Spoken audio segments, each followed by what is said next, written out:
Assalamualaikum warahmatullahi wabarakatuh, rekan-rekan Jejak Garuda. Saat ini saya berada di situs Lempeng ya, Desa Segaran, Kecamatan Batujaya, Kabupaten Karawang. Dan sejarah apa yang terjadi di tempat ini? Nanti saya akan ditemani oleh juru pelihara Bapak Mudi, atau yang lebih terkenal Raden atau Kang Mas Mudi ya. Di dalam paguyubannya beliau memang sangat humble ya.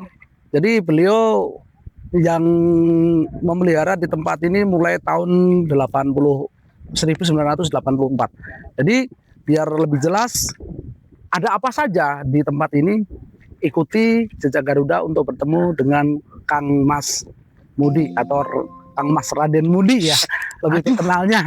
Oke, Bapak Mudi. Dan Bapak Mudi menurut informasi siap menemani 24 jam. Karena situs ini yang paling sakral, seperti itu. Oke, ikuti perjalanan Jejak Garuda. Rekan-rekan Jejak Garuda, saya sudah bertemu dengan beliau, Kang Mas Mudi. Dia lebih humble. Oke, Pak Mudi, Ya. ini situs Lempeng. Sejarahnya seperti apa dan spiritualnya seperti apa? Karena menurut informasi di sini juga ada sumur yang sangat sakral. Ya. Saya minta dijelaskan biar para penonton teredukasi tentang sejarah ini. Oke. Baik, ini adalah lokasi candi situs atau Unur Lempeng. Unur itu apa? Unur itu sebuah bukit. Kalau bahasa orang Betawi bilangnya Unur. Kalau bahasa Jawa Lemah Duhur. Kalau bisa bilang bahasa orang Jakarta mungkin bukit. Oke. Karena ini belum dipugar, cuma hanya sudah diteliti, maka disebutnya masih Unur. Kalau udah dipugar akan menjadi candi. Oh ya. iya. Tapi candinya banyak, hampir kurang lebih sekitaran Candi Lempeng ini kurang lebih hampir 13 atau 14 candi. Gitu, 14 titik. Lah ini batu ini berarti. Nah, ini adalah batu lempeng, batu alam atau batu andesit. Bahwa ini dulu ini zaman saya masih ngangon kerbau, ini posisinya nggak begini, jadi seperti meja. Oh, gitu, seperti meja. Dan di sisi batu ini ada 6 buah batu bulat. Oh, ini ya Pak ya? Ya, batu bulatnya ini. Tetapi ini sekarang batu ini tinggal satu, yang lainnya entah kemana hilang. Dan ini pada tahun 2002 ya diteliti oleh universitas dari Perancis yang dimotori oleh Mr. Manggen, yang anggotanya yaitu dari ada 5 negara, yaitu antaranya Perancis sendiri, Belanda, Swedia, Malaysia, sama Thailand. Iya. Karena mereka masing-masing ada jurusannya masing-masing, gitu. Jadi ini menurut dari Prancis, Mr. Manggen, kenapa diangkat? Karena dia ingin tahu di balik batu ini ada apa. Oh, gitu. Iya. Begitu diangkat pakai takel yang kekuatannya sampai 5 ton, dan ini ternyata ada bagian dinding yang sangat rata. Bisa kemungkinan untuk dibuatkan prasasti, tapi tidak tersampai mungkin pada waktu itu. Iya. Ini candi ini. Tapi adapun magicnya ini sangat kuat dulu itu.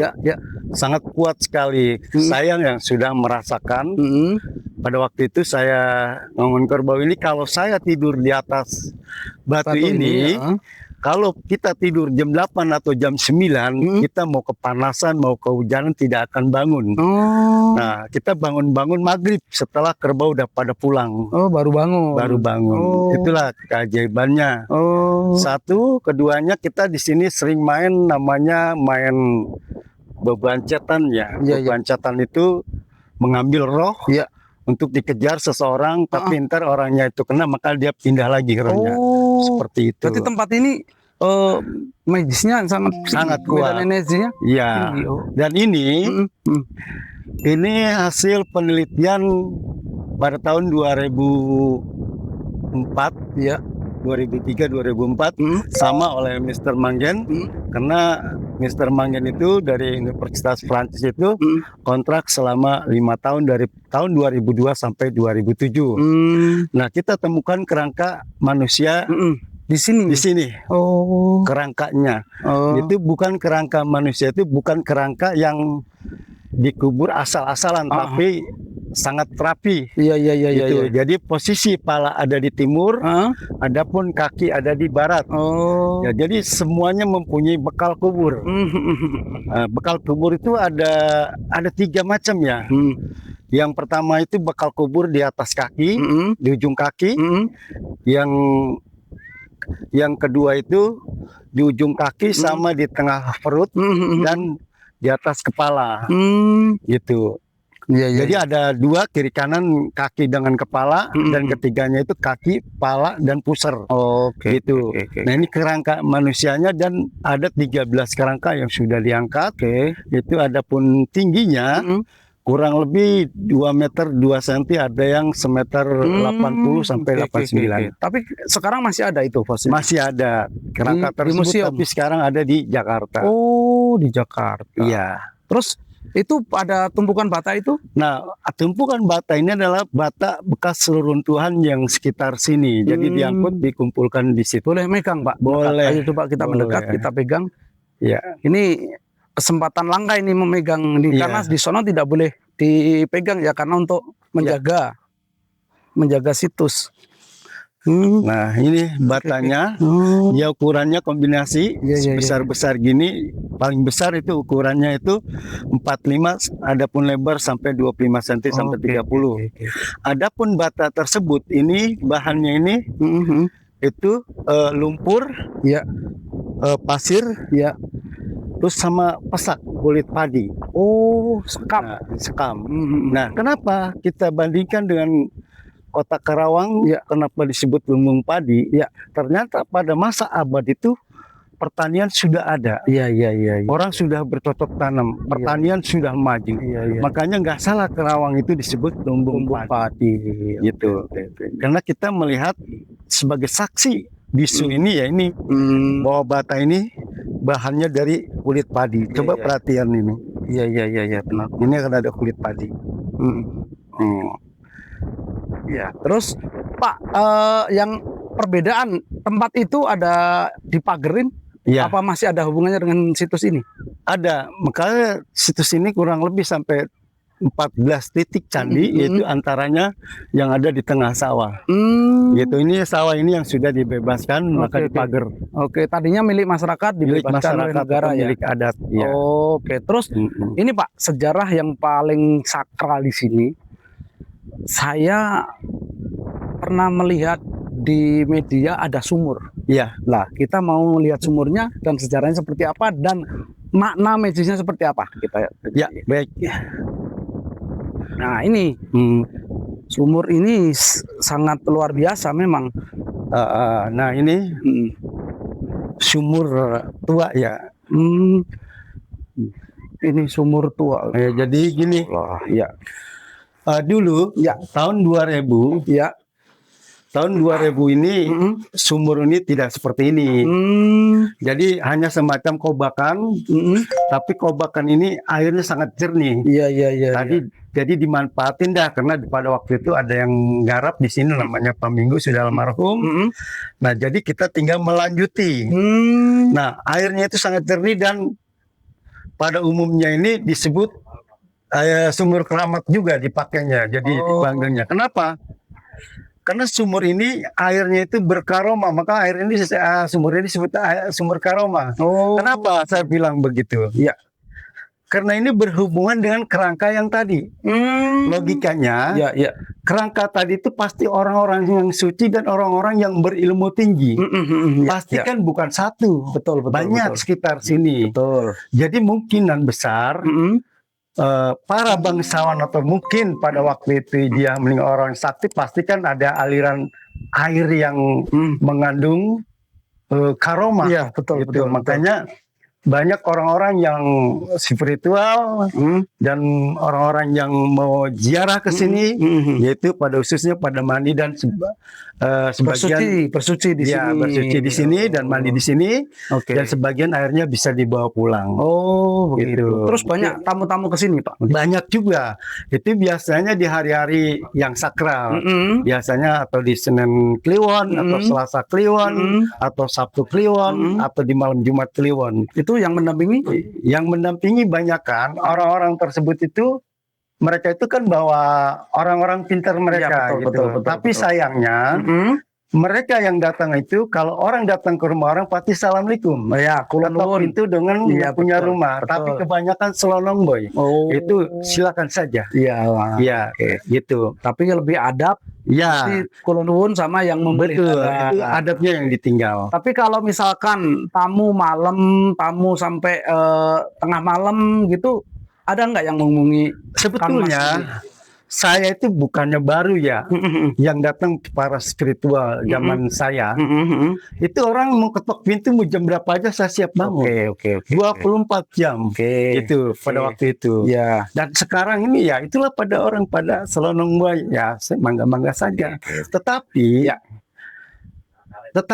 doa kita itu yang dijabah itu orang yang kula nuhun apa yang enggak. Betul. Kan gitu. Betul, yang punya attitude lah. Yang punya etika. attitude gitu. Adapun karuhun juga, kalau bahasa karuhun nih bahasanya nih, lalu kenapa nggak diantara masih anu? Betul. Kalau nyelonong, Oke. gua nggak ada urusan. Iya. Bahasanya Iya. mungkin kayak gitu, tapi silakan saja. Tapi sampai yang malam ada di sini. Banyak.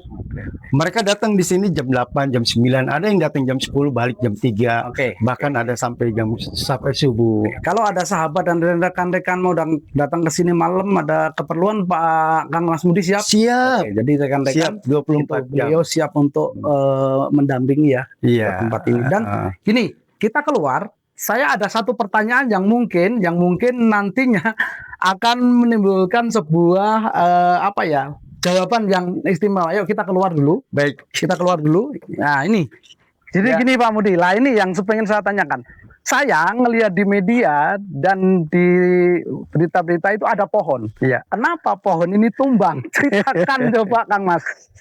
Gini, jadi ada pengunjung yang mau ritual ke sumur ini pada waktu itu. Iya. Mereka itu bawa dupa concot. Dupa concot itu ditaruh di akar kedondong yang kering ini. Oke. Gitu pada waktu itu sekitaran jam 4. Tapi di sini sama jupanya disuruh matiin, tapi tidak boleh, udah biarkan saja, nggak mungkin sampai kebakar kan. Cuma hanya dupa concot Iya, gitu, nggak masuk di akal kan gitu. Betul. Nah, tetapi kenyataannya pada waktu jam 3 malam rubuhlah ini 3 pagi semua, lah. tertiban lah ini semua habis. Gubuk ini habis semua, gitu. Oke. Hancur semua. Iya. Ini karena pohon sebesar ini bisa rubuh dengan sebuah dupa concot. Oke. Concot yang sangat kecil sekali. Nah, itu yang nggak bakar masuk di akal. dupanya tahu nggak kalau ini roboh? Nah, nggak tahu. Jadi Kang Mas Mudi aja yang ketemuan akhirnya ya. Ya, gitu. Gitu. Ada adik saya namanya Bagas. Gitu. Karena saya juga pada waktu itu dapat dana anggaran sumbangan ini dari Karawaci, dari Wihara Karawaci. Kemudian kita bangun, jangan sampai kumuh sekali. Gitu pada waktu itu. Terus kita tempelin ke ini, kita paku ke sini. Begitu ini rubuh, habislah semua. Gitu ya. Kebetulan dapat dana juga dari bantuan dari pihak yang musik spiritual di sini membantu, ya, kita dapat kembalikan lagi. Jadi tempat ini memang sakral sekali ya. Ya, sakral. Jadi medan magnetnya energinya sangat lumayan besar. Tamu-tamu yang datang pasti ya dari mana-mana ya. Iya. Oke. Kang Mas berarti siap ya untuk mendampingi apabila tengah malam ada yang datang ke sini ketok pintu, Kang Mas Mudi pasti dibuka ya. Jadi rekan-rekan siapa yang mau ke sini hubungi Kang Mas Mudi. Ya lebih baik kita beretitude ya, kulon nuwun dulu. Oke, terima kasih rekan-rekan Garuda telah mengikuti perjalanan saya. Ya.